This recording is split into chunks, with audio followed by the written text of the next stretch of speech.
Friends, welcome back to a new video. इसमें तो कोई शक नहीं है कि जब भी बात क्लासिक मोटरसाइकिल्स की होती है, हम इंडियंस के दिमाग में सबसे पहला नाम रॉयल एनफील्ड का ही आ जाता है। और आए भी क्यों ना, पिछले 65 सालों से इंडियंस के दिलों पर राज जो किया है। बट किसी भी कंपनी के लिए इस तरह का नाम बना लेना, इस तरह की इमेज बना लेना इतना आसान नहीं होता है। उसके लिए कंपनी को टाइम टू टाइम मार्केट में न्यू प्रोडक्ट्स को लॉन्च करते रहना पड़ता है।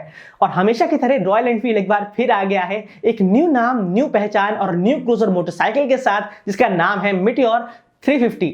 बट अब मार्केट में खाली रॉयल एनफील्ड ही नहीं है, बाकी स्ट्रॉन्ग प्लेयर्स भी एंटर कर चुके हैं, जिसकी वजह से बायर्स को तो चॉइसेस मिल ही जाती हैं, बट थोड़ा सा कंफ्यूजन भी बढ़ जाता है। जिसकी वजह से आज की इस वीडियो में मैं कंपेयर करने वाला हूं रॉयल एनफील्ड की न्यू मीटियोर 350 को उसके बाकी राइवल्स होंडा सीबी 350 और बेनेली इंपीरियल 400 को। और साथ ही हम लोग ये देखेंगे कि इस सेगमेंट में कौन सी बाइक आपके लिए बेस्ट रहेगी।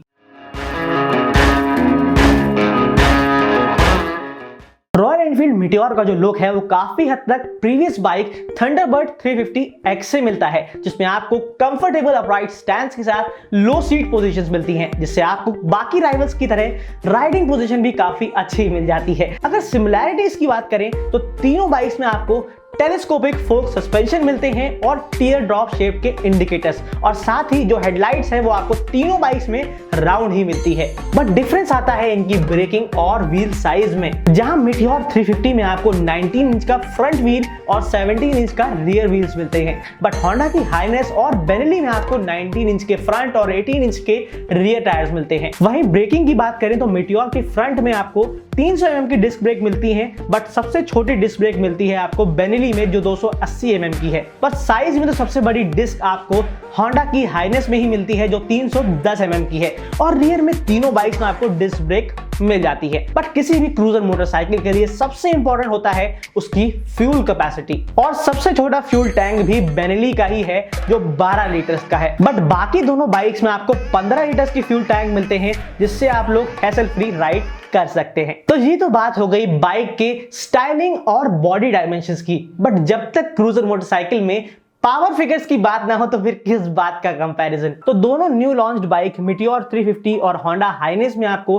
349 सीसी का सिंगल सिलेंडर इंजन मिलता है, बट बेनेली में आपको 374 सीसी का air cooled single cylinder engine मिल जाता है। वैसे तो ऑन पेपर्स इंजन सबसे बड़ा बेनेली का ही है, बट पावर फिगर्स में होंडा हाइनेस सबसे आगे है, जो 21.1 HP की पावर प्रोड्यूस करती है और 30 Nm का टॉर्क जनरेट करती है। वहीं दूसरे नंबर पर आती है बेनेली इंपीरियल और एंड में है मीटियोर 350। बट तीनों ही बाइक्स में आपको गियर बॉक्स 5 स्पीड वाला ही मिलता है, और इन बाइक्स में आपको सेल्फ स्टार्ट का ऑप्शन ही मिलता है। वैसे तो आपको इन रेट्रो क्रूजर मोटरसाइकिल्स में बहुत ज्यादा फीचर्स को एक्सपेक्ट नहीं करना चाहिए, बट मैंने आपको वीडियो की शुरुआत में बता दिया था कि कंपनी अपने प्रोडक्ट को अपग्रेड करके लॉन्च करती रहती है, जिससे वो मार्केट में बनी रहे। बिल्कुल उसी तरीके से इन बाइक्स में भी आपको कुछ नए फीचर्स मिल जाएंगे। तो अब देखना यह है कि इन रेट्रो क्लासिक मोटरसाइकिल्स में आपको क्या मॉडर्न फीचर्स मिलते हैं जो आपकी राइड को स्मूथ और आपके काम को आसान बना देगी। रॉयल एनफील्ड की मीटियोर में आपको new semi digital instrument cluster मिल रहा है। इसके साथ एक TFT स्क्रीन को ऐड किया गया है, जिसमें आपको सबसे काम का नेविगेशन फीचर मिलेगा, जो आपको टर्न बाय टर्न नेविगेशन बताएगा, जो पावर्ड बाय गूगल मैप्स है, जिसको आप अपने रॉयल एनफील्ड के ऐप से लिंक करके यूज कर सकते हैं। बट कमी ये है, इस स्क्रीन में आपको इनकमिंग मैसेजेस और कॉल्स डिस्प्ले नहीं होती हैं। और विंड स्क्रीन और बैकरेस्ट जो है वो आपको मीटियोर के टॉप स्पेक मॉडल सुपरनोवा में मिलते हैं। और अगर आप लोग चाहते हैं कि मैं आप लोग के लिए मीटियोर के वेरिएंट्स की एक्सप्लेन्ड वीडियो बनाऊं, तो आप लोग मुझे कमेंट सेक्शन में जरूर बता दीजिएगा।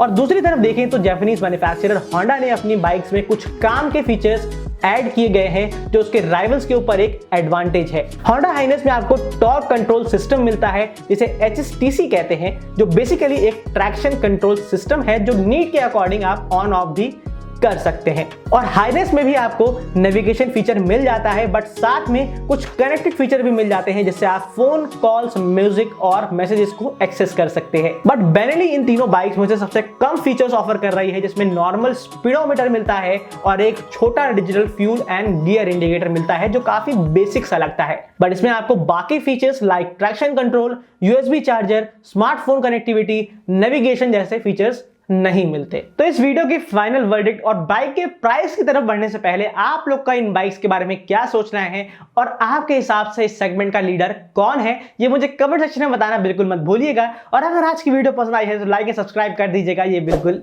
फ्री है। तो फाइनली अगर बात करें कि कौन सी बाइक बेस्ट रहेगी, तो सबसे पहले बेनेली इंपीरियल ए 400 की बात करते हैं, जो स्टार्ट होती है 1.99 लाख से और जाती है 2.10 लाख तक। जो बाकी दोनों बाइक से एक्सपेंसिव भी है, बट परफॉर्मेंस वाइज ये बाइक अच्छी है।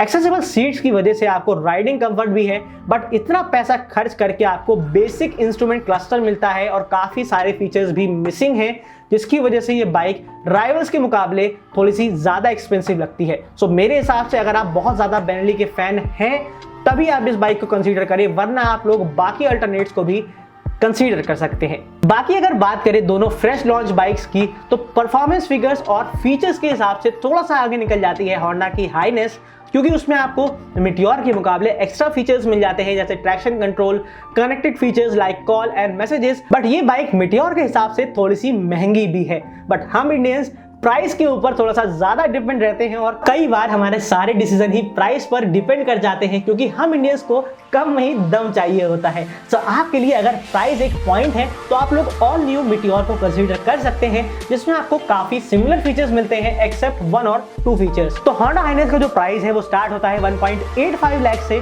जो जाता है 1.90 लाख तक। बट मीटियोर का जो प्राइस है वो थोड़ा सा कम है, जो 1.75 से स्टार्ट होता है और जाता है टॉप स्पेक मॉडल सुपरनोवा का 1.90 लाख तक। सो एंड में मैं यही कहूंगा कि अगर आपको फुली लोडेड फीचर्स वाली थोड़ी सी सॉफ्ट साउंड वाली बाइक चाहिए तो आप लोग होंडा हाइनेस को अपना बेस्ट ऑप्शन समझ सकते हैं। लेकिन अगर आप लोग रॉयल एनफील्ड के फैन हैं और आपको थंडरबर्ड स्टाइल अपराइट स्टैंस वाली क्रूजर मोटरसाइकिल चाहिए, तो आपके लिए कम से कम प्राइस में royal Enfield meteor best option रहेगा। तो बस आज की वीडियो में इतना ही। और अगर आप लोग ने होंडा हाइनेस क्लासिक 350 और जावा का कंपैरिजन नहीं देखा है तो आप लोग चैनल पर जाके अभी के अभी उसको भी देख लीजिएगा।